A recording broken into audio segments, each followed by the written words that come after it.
Hello friends, welcome to my YouTube channel Haryanvi Baithak. कैसे हो आप? उम्मीद है कि आप सब अच्छे होंगे। आज जो टॉपिक लेके आया हूँ उसके बारे में बहुत से लोग नहीं कहूँगा, हेटर्स कहूँगा, जो कि बहुत गलत न्यूज़ फैला रहे हैं।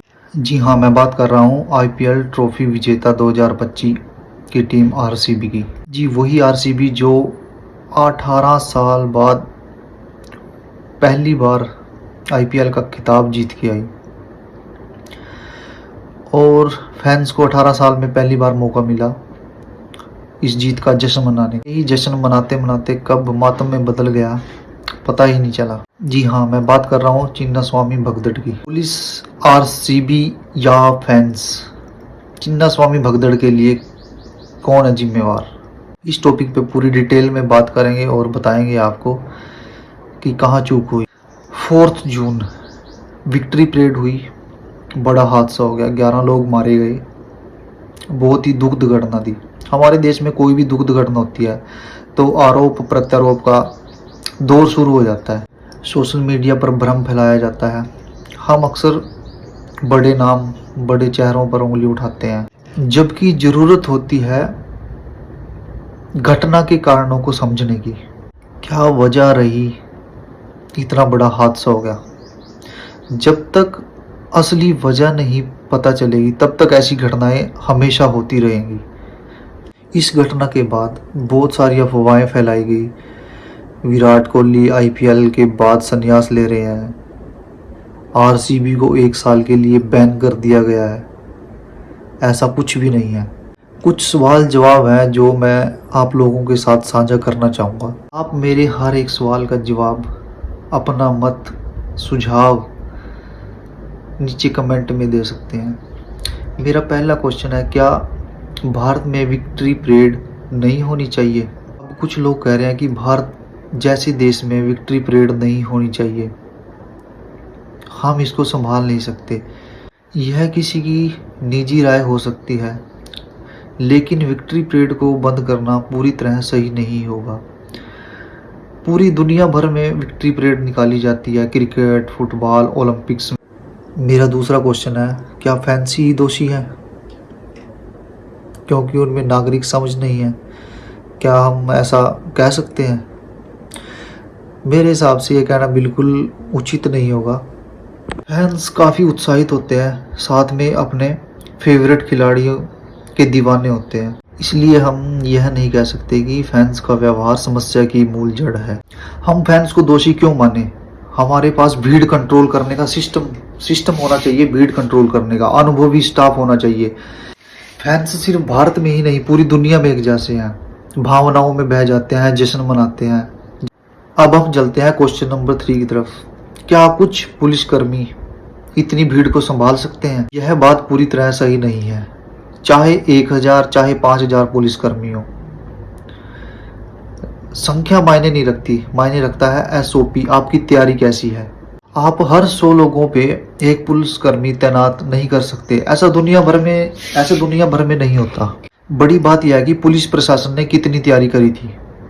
खुफिया जानकारी भी रहती है। यह हमारी व्यवस्था की कमी है, संख्या की कमी नहीं कि कितने पुलिसकर्मी थे, कम थे, ज़्यादा थे। यह डिपेंड करता है हमारी प्लानिंग के ऊपर, एसओपी के ऊपर।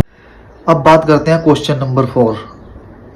क्या हम यह कह सकते हैं कि खिलाड़ियों के घर जाने की ज़्यादा जल्दी थी, पुलिस के ऊपर दबाव बना, हड़बड़ी में आयोजन किया गया? जी हाँ, ऐसा भी हो सकता है कि खिलाड़ियों को घर जाने की जल्दी हो, इसलिए वो चाहते होंगे जीत का जश्न अगले दिन मने।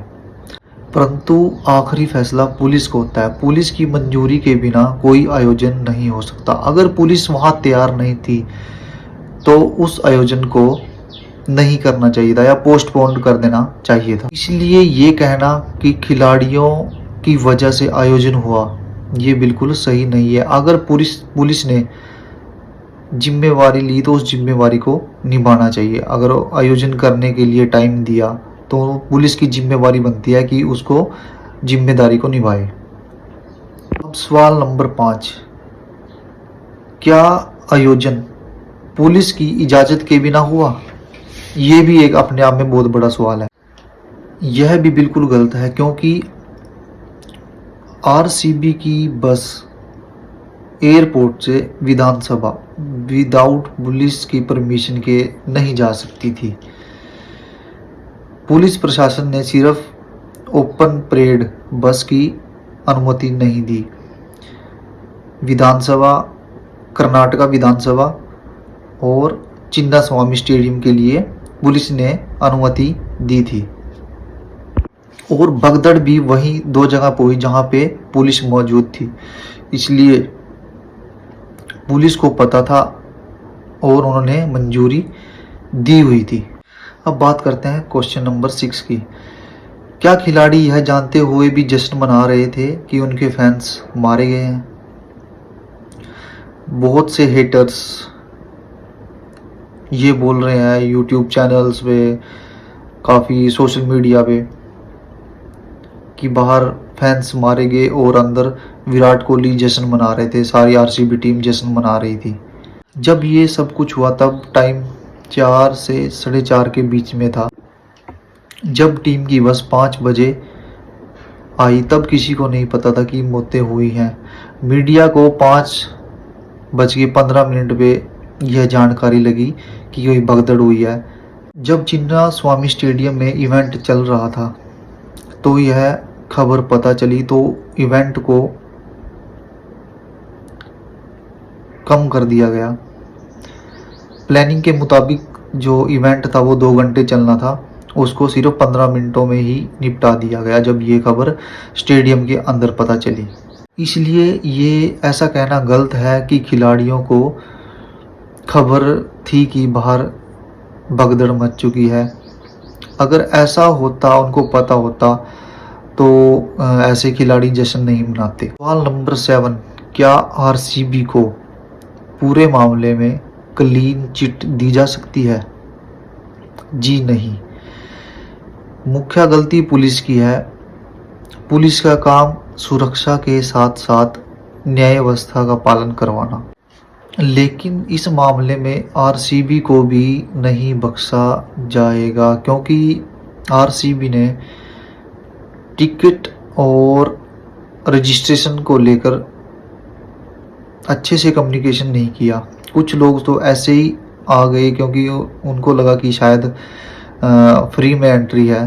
बाद में पता चला कि रजिस्ट्रेशन ज़रूरी है। यह गलती आरसीबी से हुई है। मेरे हिसाब से जब खिलाड़ियों को ये खबर पता चली तो उनको हॉस्पिटल जाना चाहिए था क्योंकि फैंस उन्हीं को देखने के लिए आए हुए थे। यह मेरी निजी राय है कि खिलाड़ियों को हॉस्पिटल जाना चाहिए था और उनसे मुलाकात करनी चाहिए थी जो घायल हुए हैं।